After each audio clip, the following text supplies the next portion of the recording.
Hi there, it's Tara. And as we are rolling into November, I realize this is the 2-year anniversary of the end of my marriage and the beginning of my mission in life. It was Thanksgiving Day 2 years ago, and I was doing what I always did, which was cooking all day and preparing a grand Thanksgiving feast for my family. And my husband was doing what he always did, which was putting up the Christmas lights and decorations and working outside. And my daughter and granddaughter were living in a town about 40 miles away. And dinner was at that point where I could take off them up so that they could come and enjoy Thanksgiving dinner with us. So I had let my husband know that I was going to go and pick them up and I would be back in a couple of hours and then we would eat. And when I got back, his vehicle wasn't home. And I immediately thought, okay, he needed bulbs or clips or decided to buy a new decoration or whatever and was at the local Home Depot or Lowe's store. And so I tried calling and it immediately went to voicemail, and I thought, that's strange. His phone is off. And so I thought that I knew where he might be. And when I got there, it was probably the second most devastating vision I've ever had. The first being when my mother passed away, and this being me walking in on him and his mistress. And I immediately had rage and threw my keys, screamed some expletives, and shared exactly how upset I was in my Irish Italian way. And then we went outside and he tried to calm me down and tried to console me and tell me that he had known for a long time that our marriage was over. He was just waiting for the holidays to pass before he told me. And it took me probably about 10 minutes to come to the realization that he was absolutely right. Our marriage had ended months before that, possibly even years before that. And so I got back in my car and I went home. And of course, my children are there and they can all see that I've been crying. And they go into rage. And my oldest sons wanted to physically hurt him. This is not their biological dad. He was a stepdad. But I calmed them down, and told him he's not worth it, and said the things that I had to say. And so they proceeded to go upstairs and take all of his clothing and all of his personal belongings out of our bedroom and throw them into his construction trailer. And wrote a big sign for him and sent him a text message telling him to come and get his stuff and to never plan to come into the property again. And so over the next few days, the next day, of course, being Black Friday, I did something for myself and I joined a program to fix me. I knew that the marriage failing was 100% my fault, and it was 100% his fault. And so through that realization, I realized I needed to fix me. I needed some guidance. I needed some help. And it was through that program that I found my mission in life. No one has to go through what I went through. No one has to go through divorce. No one has to go through separation. No one has to have anything less than that happily ever after that we all dream of when we get married.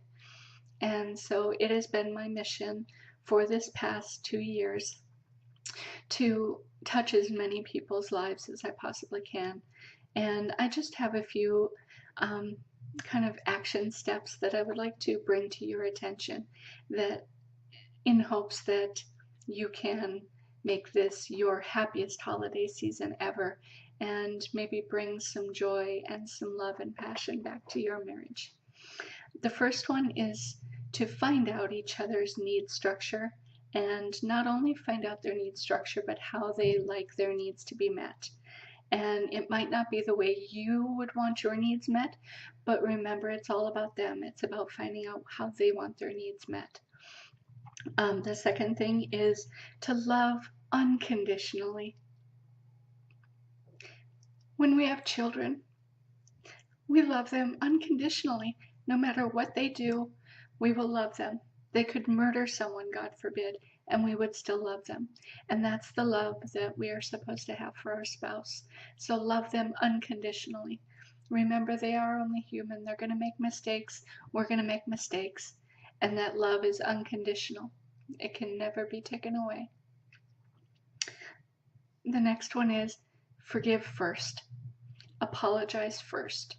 You know, even if the other person is the one that made the mistake or did something wrong, be the first to apologize. Be the first to say, you know what, I was in a bad space and I'm better now, and I'm sorry. I'm sorry that I wasn't there for you. You were obviously struggling with something and I couldn't be there for you, and I apologize for that. Something that I come to really embrace, not only as a single person, but also in a relationship, is what I call a State of the Union meeting. And these happen once a week, and they're non-negotiable. They have to happen once a week. And it's time where, if you are single like me, you take that time to discuss with yourself where you're at, where you want to be, and how you want to get there. And also to deal with any issues that you might be struggling with. I know for me, for a long time, it was, I'm not worthy of a relationship. I'm not worthy of some other person loving me. I'll just, throw myself into raising my children and having my business thrive, and that will be enough for me. And it wasn't. It didn't take me too terribly long to realize that I'm full of love, and I want to give that love, and I want to share that love with another human being. So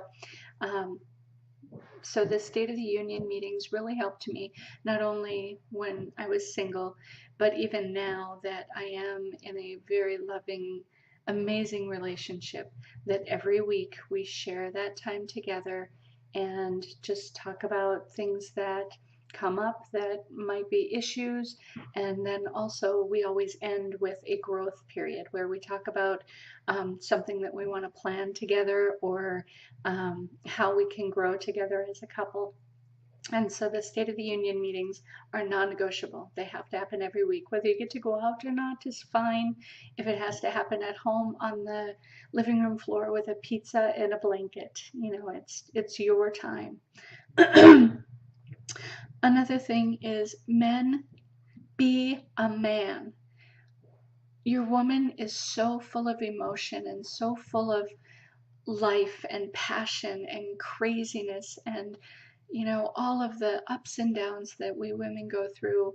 And as a man, it's your job to not fix it, but just to be there. Just, you see her storming, just grab a hold of her, hold on tight, and tell her everything's going to be okay, that you're there. You're not going anywhere. And when that storm passes, she's going to melt into you, and you are her rock. You are her man. You have shown her that she can fully trust you, that you're always going to be there, and that she can just be her true, authentic self. Women, be an impish little girl. So many of us now are business owners and working women, and we take on this archetype of this very strong, almost warrior type woman, which is great, and it serves its purpose, but it doesn't serve its purpose in a romantic relationship. So go ahead and just let him peel that layer off and get to the sweet little girl who just wants to play tag around the house, or hide and seek, or get a couple of Nerf balls and ball guns and have a ball fight. Just play. Go back to being kids and that playful energy that you had when you first met. Bring that back to your relationship. I hope this video has helped you maybe get some insight into where you can work on your relationship. And my hope for you is the happiest, most joyful, passionate holiday season you could possibly imagine. Thank you for your time. God bless.